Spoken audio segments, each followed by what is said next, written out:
You can't afford it. Honestly, I'm doing you a favor by saying it out loud." Gregory Halston's voice cut through the showroom of Halston Yachts as he flicked his eyes over the black woman standing 6 feet from a $42 million custom motor yacht. The 5 other clients in the showroom, 2 Saudi businessmen, a Russian couple, and an Italian shipping heir, stopped pretending to look at brochures and turned to watch. The woman did not move. She was wearing dark jeans, a plain cream sweater, and white sneakers. Her hair was pulled back. She carried a small canvas tote.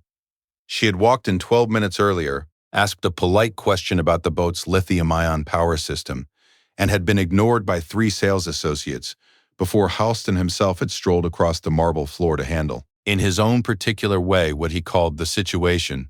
The woman's name was Dr. Olamide Adesanya. She was 41 years old. The phone in her tote bag was, at that exact moment, receiving a final signed term sheet on her tablet from a Monaco-based merchant bank. The term sheet authorized her to deploy up to $1.2 billion in a leveraged acquisition of any North Atlantic luxury marine asset she designated. She had walked into Halston Yachts as a curious customer. Gregory Halston had just turned her into something else entirely. 18 months earlier, Olamide Adesanya had been a name almost nobody in the North American yachting industry would have recognized. She held a doctorate in marine engineering from MIT. She had spent her 20s as a propulsion systems engineer at a Norwegian firm that built drivetrains for commercial vessels. She had spent her 30s as the founder, chief executive, and majority shareholder of Adesanya Maritime Systems, a Lagos and Rotterdam-based company that designed and manufactured the lithium-ion propulsion systems now installed in roughly 31% of new luxury yachts launched from European shipyards. She had taken the company public on the Amsterdam Exchange at 38.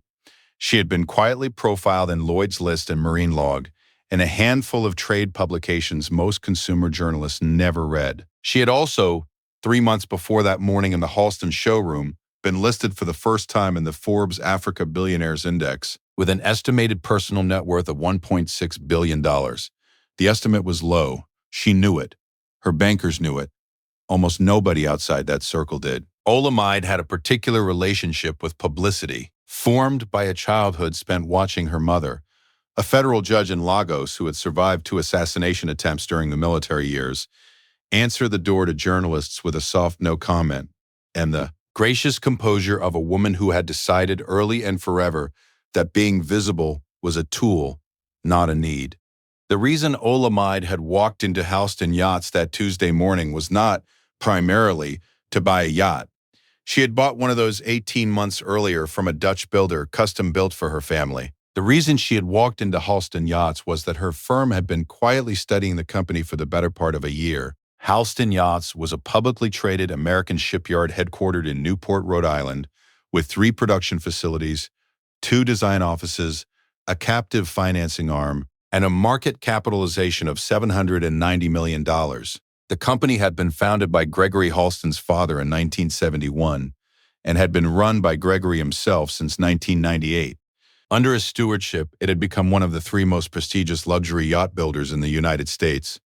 It had also, in the last 4 years, posted declining revenues every quarter, lost market share to European competitors, watched its debt-to-equity ratio creep into territory its auditors had begun to politely flag, and become almost entirely dependent on a particular kind of customer who was, demographically and globally, in slow retreat. Olamide's firm had been buying Halston shares quietly through 3 different brokerage accounts for 16 months. As of that morning, she personally controlled, through her holding company, 14.3% of Halston Yachts' outstanding stock.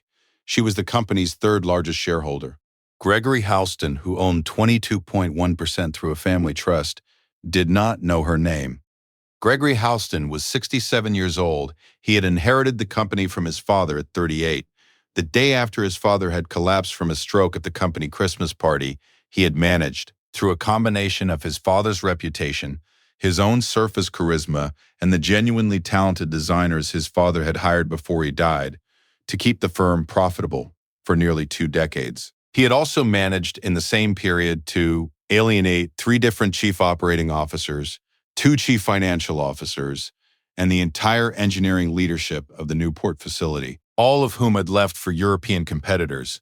He had a particular philosophy about his clientele, which he occasionally articulated at industry dinners after his second glass of wine. His philosophy was that the yacht business was the last industry in America where a man could insist on knowing his customers personally, and where the wrong sort of customer could and should be politely declined at the showroom door. The wrong sort was a category Gregory was constitutionally incapable of defining out loud, but which his sales staff had learned, over the years, to recognize from the small movements of his eyebrows when a particular kind of person walked through the front door. The staff who had refused to learn the eyebrow signals had stopped working at Halston Yachts. The staff who remained were the ones who had learned. The Tuesday morning Olamide walked in. The Newport showroom was hosting a soft launch event for the company's newest flagship vessel, a 78-meter motor yacht priced at $42 million, with a build slot that would not open for new orders until 2028. The event had been by invitation only, but Olamide had not needed an invitation. Halston's invitation list had been published in a trade newsletter her firm subscribed to. Her name was not on it. She had walked in anyway because the front door of Halston Yachts on a public showroom day was legally open to anyone, and because she wanted, before she signed certain papers, to see for herself how the company treated a black woman who walked through its door without an appointment. She had her answer within 90 seconds. The first sales associate she approached, a young man in a navy blazer named Trent, glanced at her sneakers and her canvas tote, smiled the way one smiles at a tourist who has wandered into the wrong building, and said, "Are you looking for the marina office?" "It's 2 buildings over," Olamide said politely, that she was interested in the new flagship. Trent's smile thinned. He said, "The flagship is by appointment only. You'll need to speak with our concierge. She's not in until 11. It was 9:47 a.m. Olamide thanked him and walked deeper into the showroom. The second sales associate, a woman in her 50s named Diane, watched Olamide approach the 78-meter model display, and then, very deliberately, turned to face a different brochure rack. When Olamide said, "Excuse me," Diane lifted one finger in a just-a-moment gesture and remained turned away for the next 90 seconds until Olamide quietly walked on. The third sales associate, a man named Marcus, who Olamide later learned had been with the company for 11 years, did approach her. He asked her, with the particular careful politeness of a man performing politeness for an audience that included his boss, whether she had a question. Olamide said yes. She asked, in the language of someone who had built her career on this exact technology, about the boat's lithium-ion propulsion array, specifically whether the design used a centralized bus bar or the newer distributed cell architecture, and what the manufacturer's projected cycle life was at 80% depth of discharge. Marcus's face did the small particular movement of a salesman who has just been asked a question several technical strata above the one he was prepared to answer. He glanced over his shoulder. Gregory Halston, who had been watching from across the showroom with the slow attention of a maître d'arts who has spotted a problem table, took that glance as his cue. He crossed the showroom. He stopped 2 paces closer to Olamide than was comfortable. He smiled the smile he had used at industry dinners for 30 years. "I'll take this one, Marcus. Why don't you go help the Tarantos with the catalog?" Marcus moved away faster than he needed to. Halston turned to Olamide. He looked her up and down, slowly, with the particular slow look of a man who was, in his own mind, doing her a kindness by being explicit about what he was about to do. "Ma'am, you seem like a lovely person. I want to be very gentle here. This is a $42 million vessel. $42 million, plus an additional $11 million in standard customization, plus operating costs that exceed $1 million a year. We don't run financing on these. We require a 50% deposit on signature. We have a 6-year build queue. I have 18 serious buyers on the wait list." He paused. He smiled wider. "You can't afford it. Honestly, I'm doing you a favor by saying it out loud. The marina office, 2 buildings over, has some lovely day cruisers in a much more reasonable price range. I'd be happy to send someone to walk you over there." The showroom went very quiet. The Russian woman closed her brochure. The Italian heir lowered his espresso. The 2 Saudi businessmen, who had themselves been on the receiving end of variations of this conversation in their younger years, exchanged a single glance. Marcus, 20 feet away, closed his eyes. Olamide said nothing for 3 full seconds. She had developed over the course of her professional life a particular response to this kind of moment. She did not argue. She did not produce credentials. She did not raise her voice. She simply looked at the man who had just spoken with the same patient measuring gaze her mother had used on a federal prosecutor who had once underestimated her in a courtroom in Lagos. Then she said, in a voice as even as the polished floor under her sneakers, "Thank you for your honesty, Mr. Houston. May I ask you one question before I leave?" Houston smiled magnanimously. Of course. Of course. Does your company's bylaws permit the chief executive to refuse service to a customer based on his personal assessment of their finances? Houston laughed. It was a confident laugh, the laugh of a man who had owned this question for 30 years. My dear, I am the company. The bylaws permit me to refuse service to anyone who, in my professional judgment, isn't a serious buyer. It's how we preserve the brand. It's how we've preserved it for 53 years. Olamide nodded once, slowly, as if she were filing the answer away somewhere precise. She said, "I see. Thank you." She turned. She walked unhurried toward the front door. She passed Marcus on the way out. She made eye contact with him for a half-second and gave him a small, kind nod. Marcus would later tell his wife over the dinner table that evening that the nod was the single most reassuring thing a stranger had ever given him. Olamide reached the parking lot. She walked to a black SUV that had been waiting at the curb. She opened the rear door. She got in. She pulled the tablet out of her tote. She looked at it for 4 seconds. Then she made one phone call. The call rang at the Monaco offices of Sevigny Frères, the merchant bank that had been her advisor on European acquisitions for 9 years. It was answered by her lead banker on the second ring. She spoke in French. She spoke for 73 seconds. She authorized the immediate execution of a tender offer she had been negotiating in draft form for 16 months. She instructed the bank to file the offer that day at a price of $38 per share against a stock currently trading at $29.40. She instructed the bank to publicly announce the offer within the hour. She instructed the bank to inform Houston Yachts' general counsel of the offer in writing by encrypted courier with delivery confirmation before the announcement went public. She hung up. She made one more call, this one to her own general counsel in Lagos, instructing him to put together a formal complaint with the Rhode Island Commission for Human Rights documenting what had just occurred in the showroom. She hung up. She closed the tablet. She put it back in her tote. She looked out the window of the SUV at the Houston Yachts showroom. She gave herself, by the small clock on the dashboard, exactly 10 minutes.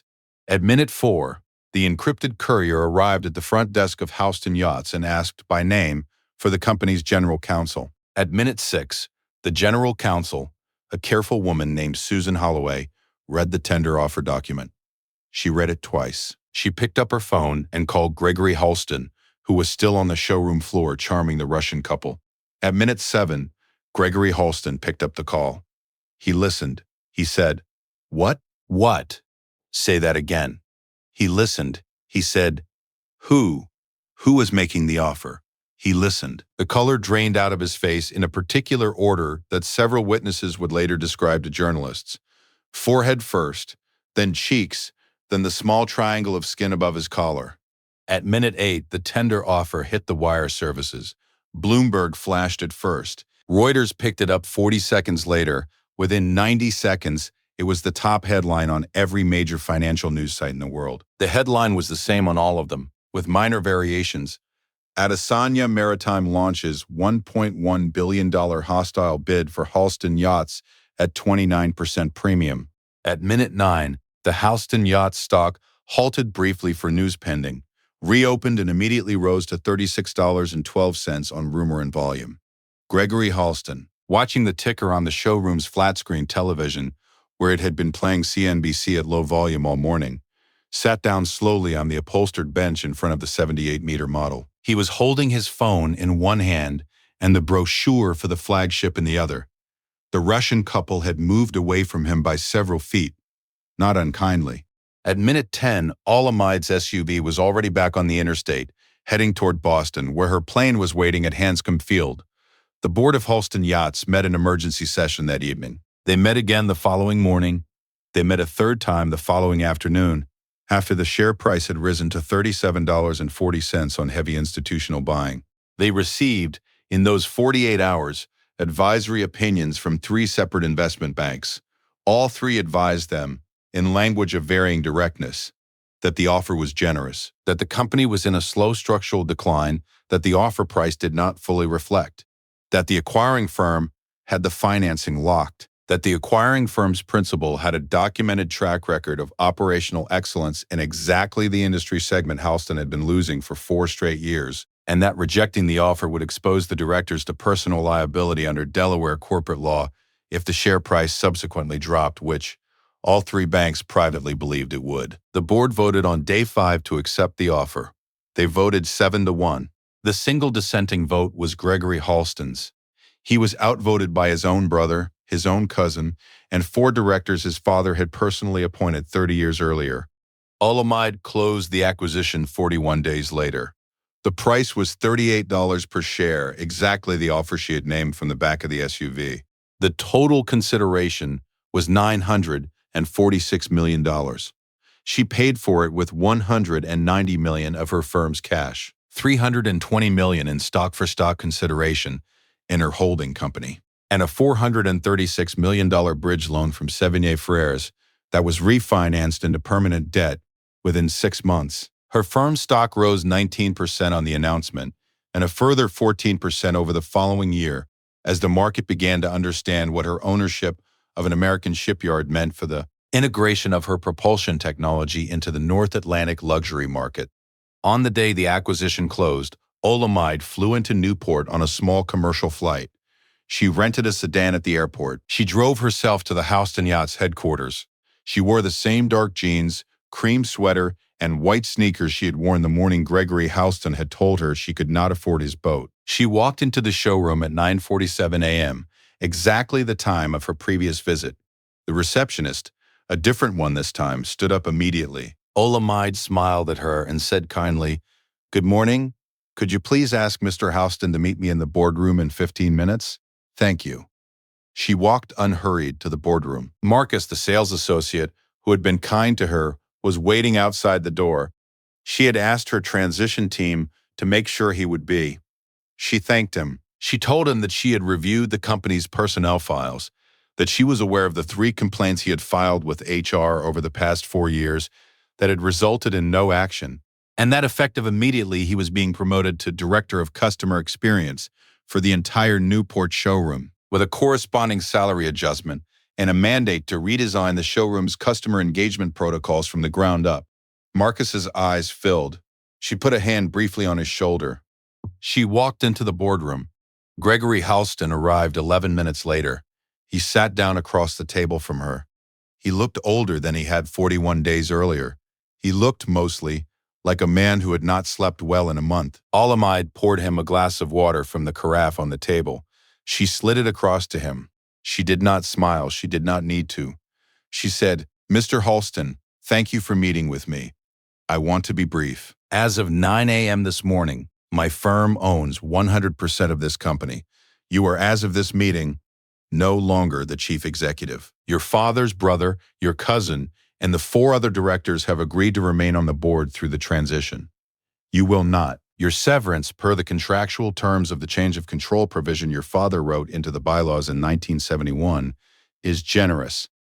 I will not be reducing it. I do not believe in punishing people through compensation packages. I believe in punishing people when punishment is warranted by removing their power." She paused. She looked at him steadily. "You told me I could not afford this company.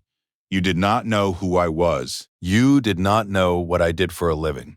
You did not know how much of your competitors' propulsion technology I had personally engineered. You knew only what you thought you saw. I would like you to understand before you leave this building for the last time that nothing you said to me that morning was wrong as a factual matter, except for one word. You used the word afford. I could afford your company. What I could not afford was the silence of every other person in that showroom." Marcus filed 3 complaints. 3. They were dismissed.